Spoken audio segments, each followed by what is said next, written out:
జిల్లా పరిషత్కి ఆత్మీయులు పాపారావులకి, అలాగే మాజీ జడ్పీటీసీ సభ్యులు మిత్రులు కొండ గారికి, అలాగే పంచాయతీరాజు అంటే ఇంజనీర్ చాలా సమయం అయింది. ఎందుకంటే వాస్తవంగా ఇంత సమయం తీసుకుంటుందని అనుకోలేదు, ఇంత బాగా జరుగుతుందని కూడా అనుకోలేదు. ఎందుకంటే నేను సీఎం గారు డిప్యూటీ సీఎం నుంచి సీఎంఓ ప్రమోషన్ నుంచి మహబూబాద్ వెళ్ళేటప్పుడు చిన్న కార్యక్రమం చేద్దామని ప్రయత్నం చేస్తే వారు సహకరించారు. ఎందుకంటే వారికి ఇష్టం లేక సహకరించకపోవడం అంటే ఇట్లాంటివన్నీ నాకు నచ్చదనే భావన వారికి ఉన్నది కాబట్టి రాదేమో అని అనుకున్నా. అందుకే సరే బలవంతంగానే ఒప్పించాం మా సీఎం గారి మీద డిప్యూటీ సీఎం గారికి చెప్పి మీరు టైం తీసుకొని పెట్టండి ఇద్దరు అని చెప్పేసి చెప్పాం. ఈ సందర్భంలో మా డిప్యూటీసీలు కూడా వస్తే ఇంకా బాగుండేది అనిపించింది. ఎందుకంటే ఆ రోడ్డు కొంచెం ఏర్పడుతుంది. సరే ఏమైనప్పటికీ ఉద్యోగం మన తర్వాత బదిలీ అనేది తప్పనిసరి అయినటువంటిదే. కానీ వీరిద్దరికి ఒక విలక్షణమైనటువంటి బదిలీ ఉన్నది.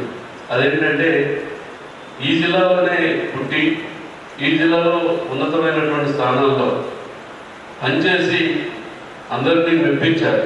ఒక మాటలో చెప్పాలంటే అంటే నొప్పించడం అనేది ఉద్యోగంలో సహజమైనప్పటికీ ఫలితాన్ని రాబట్టాలనేటువంటి ఆలోచనల నుంచి ఎవరి మీదైనా ఒత్తిడి పెట్టచ్చు, ఎవరినైనా మాట్లాడచ్చు. కానీ అది వ్యక్తిగత కోసం కాదు అనేటువంటిది నేను బాగా ఒత్తిడి పడతా ఉంటే నేను గుప్తానంటే ఏమైనా మా సీఎం గారికి బీపీ ఉందా అని అడిగారు. నిజంగా మా ఇప్పుడు వినోద్ గారు అన్నట్టు అంటే లేదు సార్ వేరే వాళ్ళని తెప్పిస్తారు కానీ సార్ బీపీ రాదు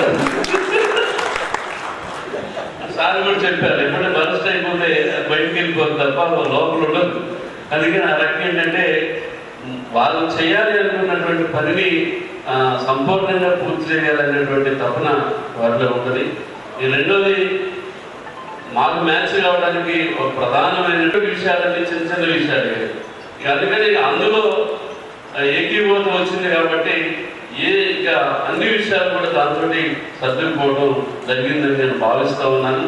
నేను ఈ కాలంలో అంటే నేను కూడా అంటే నా గురించి నేను చెప్పుకోవడం కాదు కానీ ఒక సంతృప్తికరమైనటువంటి ఈ పరిపాలన జరిగింది ఏంటంటే ఎక్కడున్నా నిర్భయంగా ఈ జిల్లా పరిషత్లో ఏమీ జరగదు, ఎటువంటి ఇబ్బంది జరగకుండా అప్పారావు గారు చంద్రశేఖర్ గారు చూసుకుంటారు అనేటువంటి ఒక నమ్మకాన్ని నాకు కలిగించారు. అందుకనే అది ఏ ఫైల్లో వచ్చినా కానీ నా దగ్గర పెట్టుకోకుండా డిస్పోజ్ చేయడం. ఎందుకంటే ఒకవేళ అందులో ఏదైనా జరిగితే ముందు వాళ్ళకే ఇబ్బంది తప్ప నాకు ఇబ్బంది కాదు. అందుకని అది అట్లా ఎట్టి పరిస్థితుల్లో వాళ్ళు దొరికేవాళ్ళు కాదు. ఎందుకంటే అవసరాలు లేవు, వాళ్ళకి అవకాశం కూడా లేదు, అట్లాంటి అలవాటు కూడా లేదు. అందుకే నిజాయితీగా నాకు ఈ బాధ్యత చెప్పారు అప్పారావు గారు. నేచర్ ఏంటంటే ఈ జిల్లా పరిషత్ నా కుటుంబం, ఈ జిల్లా పరిషత్ ఆస్తి నా సొంతం అని భావించారు కాబట్టి దీనికి ఎక్కడ కూడా ఇబ్బంది రాకుండా మచ్చ రాకుండా చూసుకోవాలి అనేటువంటి దానికంటే వాళ్ళు చూసుకున్నారు. అందుకనే ఎవరు మరి వచ్చినా కానీ వాళ్ళని ఆ రకంగా సంతృప్తి పరిచి పంపించేటువంటి ఇది చేశారు. అట్లనే మరి ఇంకొకటి ఏంటంటే ఏ కలెక్టర్ గారు అంటే నాకు తెలిసి ఇద్దరు కలెక్టర్ గారు ఉన్నారు. ఒకళ్ళు కర్నల్ గారు, తర్వాత ఇప్పుడు ఉన్నటువంటి కలెక్టర్ గారు. ఇద్దరితో కూడా ఒక మంచి లైన్గానే సార్ మెయింటైన్ చేశారు. దానికి కారణం అంటే వాళ్ళు కూడా పని ఉపజెప్పేటప్పుడు ఫలానా వ్యక్తికి పని ఇస్తే మనకేమీ ఇబ్బంది జరగదు అనేటువంటి నమ్మకం ఉంటే ఆ బాధ్యత ఇవ్వడానికి ఎటువంటి సంకోచం ఉండదు. లేకపోతే ఒకవేళ ఏదైనా ఆ పని వల్ల ఆ వ్యక్తి వల్ల నాకు కూడా నష్టం జరిగిందని అనుకుంటే బాధ్యత ఇవ్వడానికి కూడా ఎవరు ఇష్టపడరు. అందుకని అది అందరికీ తెలిసిన విషయం. అందుకనే మరి కన్నన్న గారు ఉన్నప్పుడు కానీ ఆ తర్వాత ఇప్పుడున్నటువంటి కలెక్టర్ గారు కానీ పలు సందర్భాల్లో డిపిఓగా ఇప్పుడు అడ్మినిస్ట్ గారు ఉన్నారు, లేనప్పుడు వారు డిపిఓ బాధ్యతలు కూడా నిర్వర్తించారు. మాకే ఒక్కోసారి అనిపిస్తూ ఉండేది కలెక్టర్ గారి ఆఫీసులోనే ఎక్కువగా ఈ ఆఫీస్ షిఫ్ట్ అయిన తర్వాత సీఓ గారి టైం ఉండేది. సరే అయినప్పటికీ కూడా ఇక్కడ కూడా సమన్వయం చేసుకుంటూ ఉండడం అనేది కూడా జరిగింది. అయినా మరి ఒక రకంగా చెప్పాలంటే కలెక్టరేట్ ఇక్కడి నుంచి బయటికి అక్కడికి వెళ్ళిన తర్వాత కలెక్టరేట్ కి జిల్లా పరిషత్ కి అనుసంధానకర్తగా కూడా సీఈఓ గారు పనిచేశారని చెప్పొచ్చు. ఎందుకంటే ఇంతకు అది జరగదు. ఎందుకంటే మా ఆఫీస్ మాది, మేము సపరేట్ అయ్యాము అనేటువంటి ఇది ఉంటుంది. కానీ అలా కాకుండా ఒక జిల్లా పరిపాలనలో అంతర్భాగంగా ఉన్నటువంటి జిల్లా పరిషత్ని మరి ఆ కలెక్టరేట్ కి అనుసంధానం చేయడంలో వారి పాత్ర అంటే కలెక్టర్ గారితో ఉన్నటువంటి ఇంతోటి ఆ రకంగా కూడా వారు సక్సెస్ అయ్యారని చెప్పేసి నేను భావిస్తూ ఉన్నాను. అందుకని ఒకటి అంటే ఉద్యోగంలో ఈ జిల్లాలో మరి వారు చాలా 2099 నుంచి పనిచేసినప్పుడు కూడా ఎక్కడా కూడా కొండా గారు చెప్పినట్టు వాస్తవంగా కొండా గారు అంటే బాలికల్లో ఆ టైంలో చాలా రైవల్టీస్ ఉండేది. సరే అయినప్పటికీ కూడా అందరినీ బ్యాలెన్స్ చేస్తూ వారికి ఉన్నటువంటి దీంతోటి మేనేజ్ చేశారు. ఎక్కడైనా ఒకటే ఏంటంటే మార్కు అప్పారావు గారి మార్కు ఏంటంటే మొట్టమొదటి కరప్షన్ లేకపోవడం వల్లనే అక్కడ సక్సెస్ అయ్యారు, ఎక్కడైనా సక్సెస్ అయ్యారు. రేపు సూర్యాపేటలో కూడా అద్భుతంగా సక్సెస్ అవుతారు మీరు అని చెప్పేసి నేను భావిస్తా ఉన్నాను. ఇది మా డిప్యూటీ సీఓ గారు చెప్పాడు, ఆయన నా క్లాస్మేట్ వాస్తవంగా. వారు ఈబీపీలో ఉంటే నేను హెచ్ఈపీలో ఉన్నాను, ఒకే బ్యాచ్ డిగ్రీలో ఉన్నాం. కానీ వారు మధ్య కాన్స్టిట్యున్సీలో ఈఓటీ చేశారా, ఎంపీడీఓ ఎరుపాలన చేశారు, ఎంపీడీఓ గవర్నర్ కూడా చేశారు. ఆ సందర్భాల్లో కొంత మాకు అంటే ఎంత హాస్పిటల్స్ అనేటువంటి ఇది ఉన్నప్పటికీ కూడా అప్పుడు ఉన్నటువంటి పరిస్థితుల రీత్యా ఇంత ఇదిలో ఉండేటువంటి వాళ్ళు కాదు. కానీ ఇక్కడికి వచ్చేటువంటి సందర్భంలో వారు చెప్పినట్టుగా నేను డిప్యూటీ సీఈఓగా ప్రమోషన్ వస్తే ఖమ్మం జిల్లా రావాలనుకుంటున్నాను అంటే నా మిత్రుడిగా అంటే వస్తే ఇంకా సంతోషం, మీరు తెచ్చుకోండి అంటే మీరు రానప్పుడు నేను ఒకరికి వాళ్ళు క్యాజువల్గా వచ్చినప్పుడు ఇచ్చాను కాన్సెప్ట్, కానీ మీరు తెచ్చుకుంటే నాకు అభ్యంతరం లేదని చెప్పాను. నిజంగా మా ఇద్దరి యొక్క సంబంధం కూడా ఆఫీసులో యాజ్ ఏ డిప్యూటీ సీఈఓగా వారు, నేను యాజ్ ఏ చైర్మన్గా నేను ఉన్నప్పటికీ కూడా నేను బ్రదర్ని సంబోధించేటటువంటి ఆయన సార్ని సంబోధించేటువంటి వాడు. నాకు కొద్దిగా అప్పుడు ఇబ్బంది అనిపించేది, కానీ మరి వాళ్ళకున్నటువంటి ఇది ఆఫీసులో అక్కడ ఉండాలి కాబట్టి మాట్లాడుతున్నాయని అనుకునేవాడు. కానీ ఈ రోజు కూడా మరి వారు డిప్యూటీ సీఈఓగా ఈ మండలంలో అంటే నాకు తెలిసి మీరు అనుకున్నంత సౌమ్యుడు కాదా, ఎందుకంటే విద్యార్థి ఇంట్లో చూశారు కాబట్టి. కాబట్టి ఇప్పుడు ఎంత రీత్యా మా మేడం గారు వచ్చారంటుంది కదా, మేడం గారు కొంచెం కంట్రోల్ చేసినట్టే ఉంది.